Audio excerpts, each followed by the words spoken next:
नमस्कार, मैं हूं आशीष कुमार सिंह। आपको आज बताते हैं कि आखिर राजस्थान में वो क्या फॉर्मूला निकला है जिसको क्लेम किया जा रहा है कांग्रेस पार्टी की तरफ से कि जिसके आधार पर सचिन पायलट और अशोक गहलोत एक साथ मिलकर के चुनाव लड़ने के लिए राजी हुए।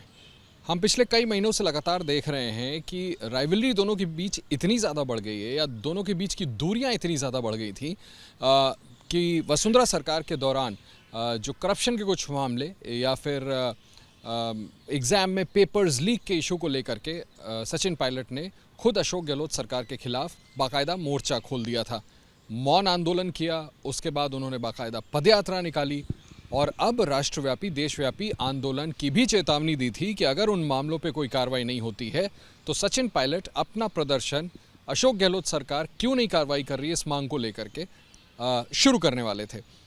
इस बीच कर्नाटक के चुनाव आए और निश्चित तौर पर कहीं ना कहीं पार्टी लीडरशिप को ऐसा लगा कि कर्नाटक चुनाव के दौरान किसी तरह से इस फेज़ को गुजरने दिया जाए और एक बार कर्नाटक में कांग्रेस चुनाव जीत जाती है तो फिर इस मसले को किसी तरह से सुलझाने की कोशिश की जाए। बीच में स्पेकुलेशंस बहुत किए गए, इस तरह के भी आर्ग्यूमेंट्स हुए कि क्योंकि सचिन पायलट ने जब अपना मौन आंदोलन किया था तब पार्टी ने उसे एंटी पार्टी एक्टिविटी कहा था, तो कहीं ऐसा तो नहीं कि सचिन पायलट के खिलाफ कोई कार्रवाई होने वाली है। पार्टी में तमाम ऐसे बड़े नेता थे जो हमें सोर्सेस से जानकारी है जो नहीं चाहते थे कि ऐसा हो। खुद गांधी परिवार भी इस स्तर तक नहीं जाना चाहता था कि किसी एक के खिलाफ ऐसा कोई निर्णायक कार्रवाई करना पड़े कि उन्हें पार्टी छोड़नी पड़े या उनको पार्टी से निकाल दिया जाए। तो इरादा था कहीं ना कहीं कि नेविगेट किया जाए, दोनों पक्षों को एक साथ लाया जाए और ठीक वही हुआ।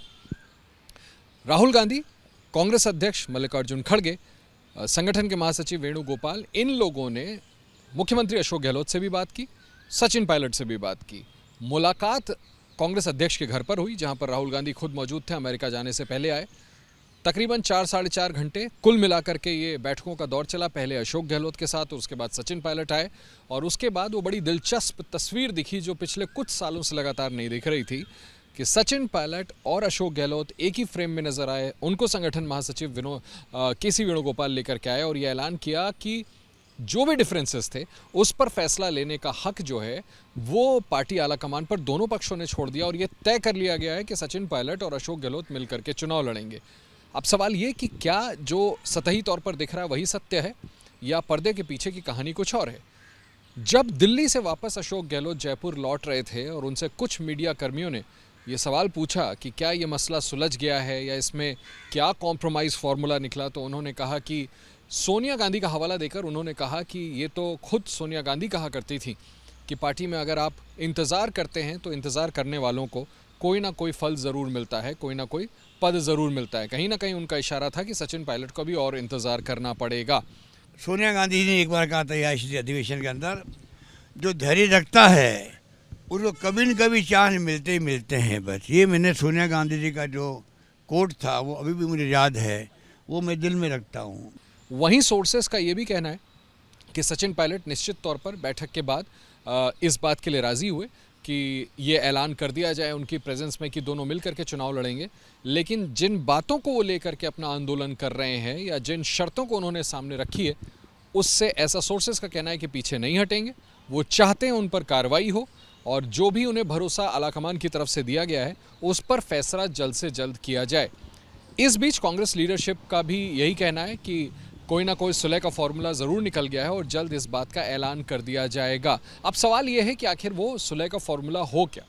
सचिन पायलट जग जाहिर है चाहते थे कि उनको, जैसा कि उनकी तरफ से सोर्सेस इंडिकेट करते रहे हैं कि उन्हें वादा किया गया था कि उनको आगे चल के मुख्यमंत्री का पद दिया जाएगा।